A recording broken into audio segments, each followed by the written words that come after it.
Welcome to the Worth It Practice podcast. I am your host, Dr. Leah Kleonsky, and I am really excited about this episode for today. I'm a little nervous because it's actually a controversial topic. So I'm going to give you controversial advice about a very popular topic. And the topic I'm going to talk about today is niching. And the advice that I'm going to give you may hurt your feelings, but I'm going to keep it real with you. I'm going to tell you how I think you can use niching as a way of authentically building your practice and attracting excellent fit clients by standing out, and why I think some of the niching advice you've been given is backwards. But before I tell you about niching, which you already have heard about to some extent, I'm going to tell you a story about myself and my daughter. So when my daughter was 4 years old, she was really struggling with the disfluency, which means she was stuttering a lot. She could not get her words out. And she would say to me, "Mommy, I'm so sad. I can't get my words out." As a mom, how do you think that made me feel, right? Devastated, heart-wrenched, like I want her to have a voice. That's important to me. So I said to myself, well, I'm going to fix this problem. I am going to find someone who specializes in child disfluency. My daughter's upset. I don't care whether they take insurance or not. I'm going to find someone who will solve this problem quickly. And so I started doing research in the community. I started looking at speech language therapists and clinics. And I knew I didn't want to go to a generalist because sure, could a generalist maybe help my daughter with stuttering? Maybe, but I wanted treatment that would work, and I wanted treatment that would work quickly. And luckily, after some searching, I found a speech language pathologist with a PhD and specific expertise in treating disfluency in young children. I know, right?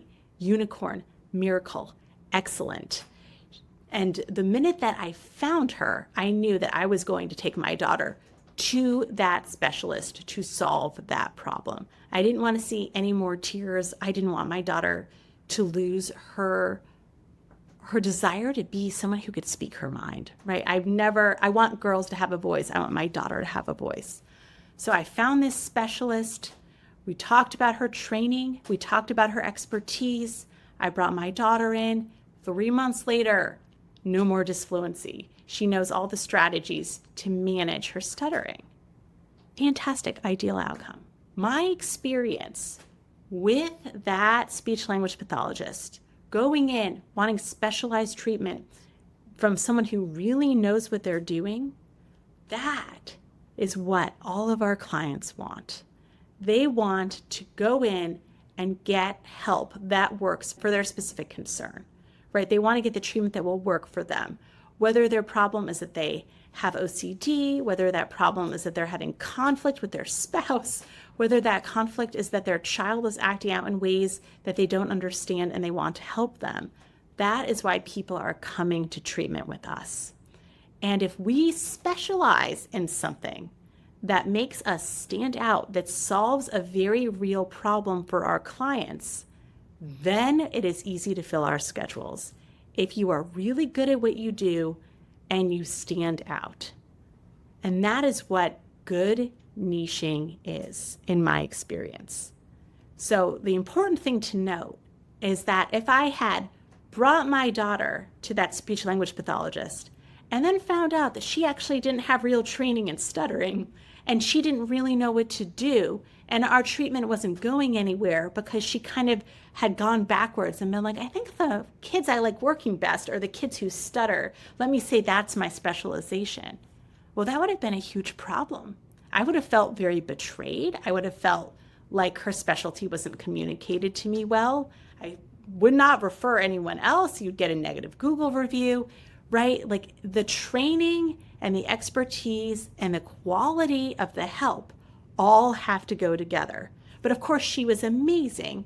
So I talk about her all the time and give out the name of her practice and tell all my friends and post about it on Facebook when somebody asks for a specific recommendation and tell my clients, right? Like she was that good that I tell everybody how much she has helped my family.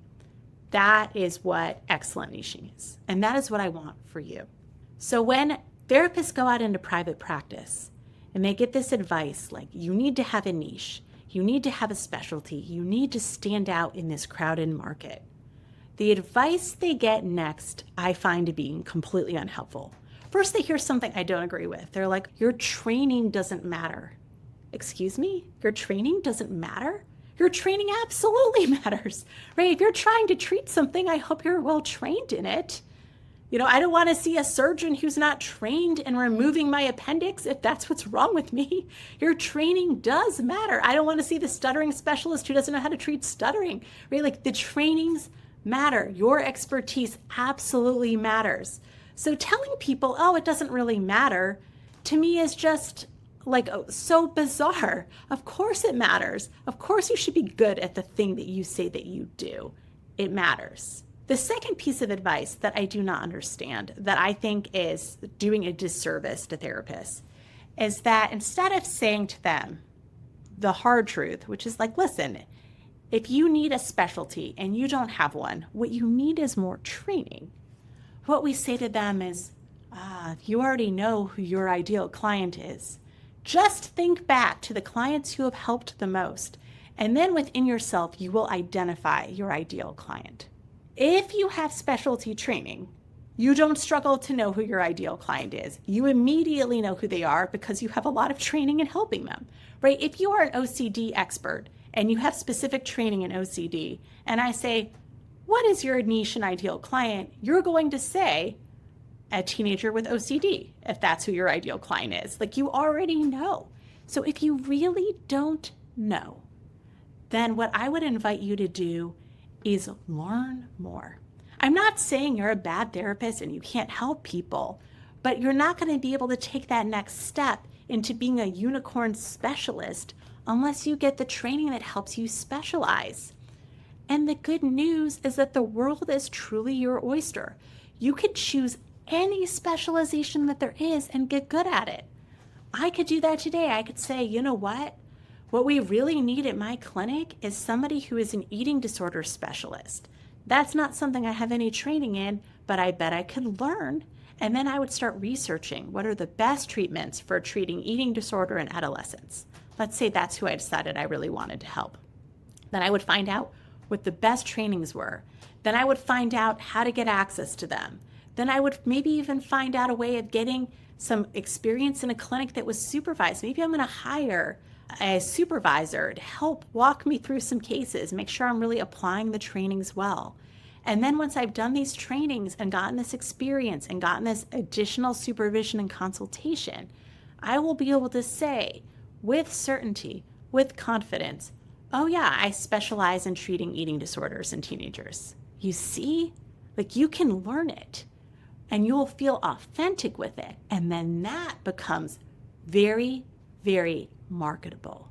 So think about it, dream about it. Where are the holes in the market? Who do you want to treat that no one else wants to treat? The population I've always wanted to treat that no one else wants to treat is kids and teens with severe acting out behaviors. I'm great at treating those. I have a lot of training in parent-child interaction therapy, which is really effective for treating little kids with challenging behaviors. And I also used to be the director of an intensive outpatient program for adolescents.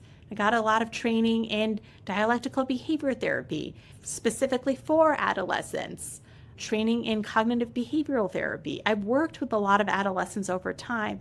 I'm really good at getting adolescents to regulate their emotions better. Right? I have the training, I have the experience, I have the specialization. But when I would tell people I work with the kids that no one else wants to see, the referrals came flying through my door. And that's true, for example, with our forensic psychologist. How did she become a forensic psychologist? She decided she wanted to become a forensic psychologist. Her training was in clinical psychology. And then she did a lot of advanced training in forensics and got a lot of advanced supervision in forensics. And now, when there's a kid in the middle of a custody dispute and someone needs to go to court and someone needs to do that evaluation, someone needs to provide that therapy, she is a go-to resource for our entire community. Like, you can become a unicorn. You can develop your own niche. You don't have to do this reductive thing where you go backwards. You don't have to tell yourself that your training doesn't matter. Maybe that makes you feel good if you wish that you had more training, but you can solve the problem of needing more training by getting more training.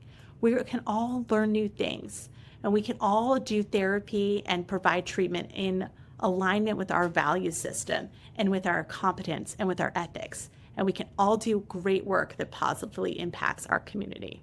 So I'm not sure how you're going to feel about this episode. I know it is the opposite advice. It says to you, good news, you can do anything. Bad news, you're going to have to work pretty hard and maybe spend some money learning to do anything. But it is absolutely worth it to provide the sort of treatment that really works to the clientele that you truly want to serve. All right, I'm interested in your feedback on this episode. I'm pretty curious about the response. I hope you all have a fantastic day, and I'll see you next week on the Worth It Practice podcast.